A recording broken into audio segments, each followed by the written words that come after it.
Hey, Dreamace here. Welcome to the channel where I play through Xbox Game Pass games, give a final review when it's all said and done, tips and tricks along the way to help streamline your Game Pass experience by giving you helpful reviews that will be like, hey, maybe that game's not so bad, or hey, look at that game. If that's something you like, hit the subscribe button. Today we are actually here for a final review of Infernax, and with the final review, I go through my structure as to how I would score it out of 10, and then I go through and I give it a review. So we'll just jump into the structure there. There are 5 categories, all worth 2 points.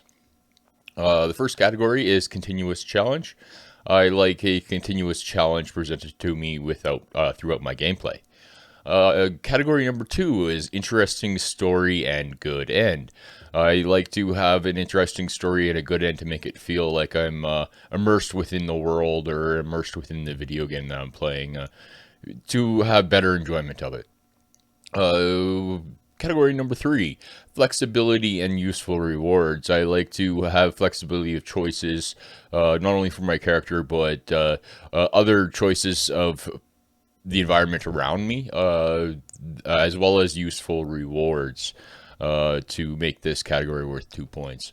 Fun and realism, category number 4. I like a certain amount of fun. I also like a certain amount of realism. You have to have some realism in there with the fun to make it feel right. Because if you don't have the realism, it's not going to feel right.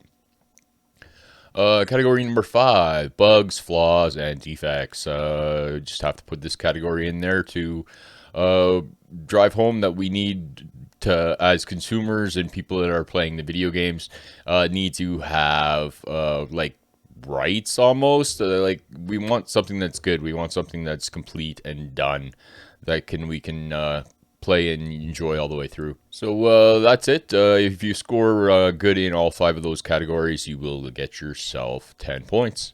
10 out of 10, and nobody has achieved that score. The closest one to getting that is a 9.8 out of 10, and that was Nobody Saves the World. So let's throw up some of my favorite footage here, and we will just jump into the review of Infernax. And some of the footage you're seeing is actually me going through Combe Belton Necropolis, one of the first castles, or yeah, I guess castles in the game.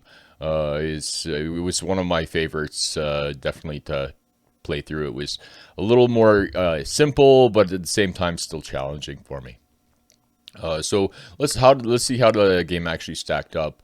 In continuous challenge, it did very well in that regard. It was set up like an old NES game, so there was a continuous challenge, but it was not insurmountable. You just needed to practice and get better at doing different things throughout it. So category number 2, interesting story and good end.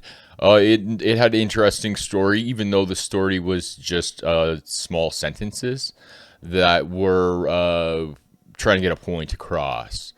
It also had multiple endings. There was not 1, not 2, not 3, not 4, but 5 endings. You can play as evil, good, ultimate good, and future endings.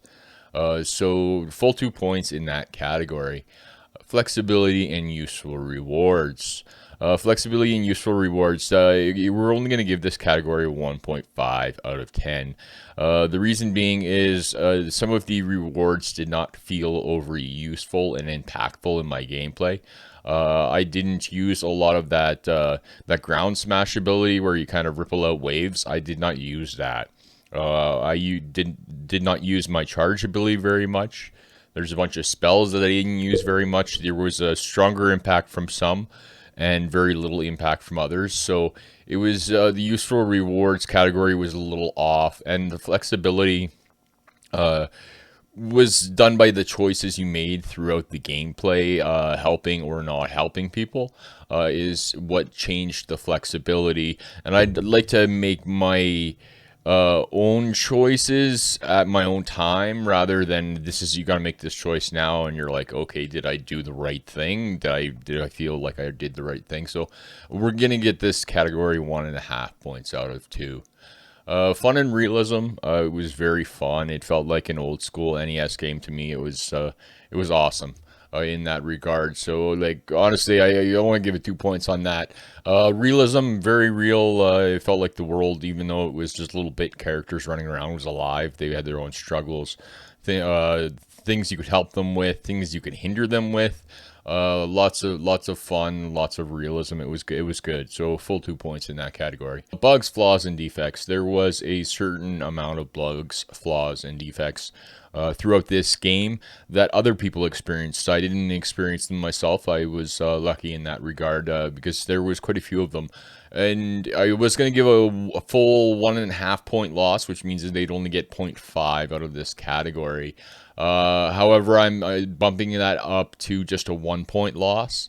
Because Berserk Studio reached out on Reddit saying, we understand there's an issue and we are looking to fix and crush all these bugs that you were experiencing. We did not mean to bring out the game, and they're being extremely helpful, and they're working with the community to be able to make the gameplay experience better for people that have been experiencing these bugs. So good on them for doing that, and I'm going to recognize them for doing that and give them only a 1 point loss in this category. So thanks for joining me for Infernax final review, where she actually scored 8.5 out of 10, which is not bad for a little 16-bit kind of NES feel of an old game. It was different. It was different and it was fun. I enjoyed it, and I would look forward to playing through some more games like this. This was very fun. A little violent and a little adult, but they presented themselves as that right from the very beginning, so it's something you understand and going in. I mean, there's an adult warning right there, so I would recommend anybody that has ever played NES to give this a go, especially if you liked just Castlevania 2, Simon's Quest, all those fun ones. This is very similar along those lines. To that regard, with all the different endings and stuff they have in it. So if you did see anything you liked here, do hit the subscribe button, like, follow, share, all that fun stuff. However, just reminding you, until next time, take care of yourself, your friends, and your family. Take care.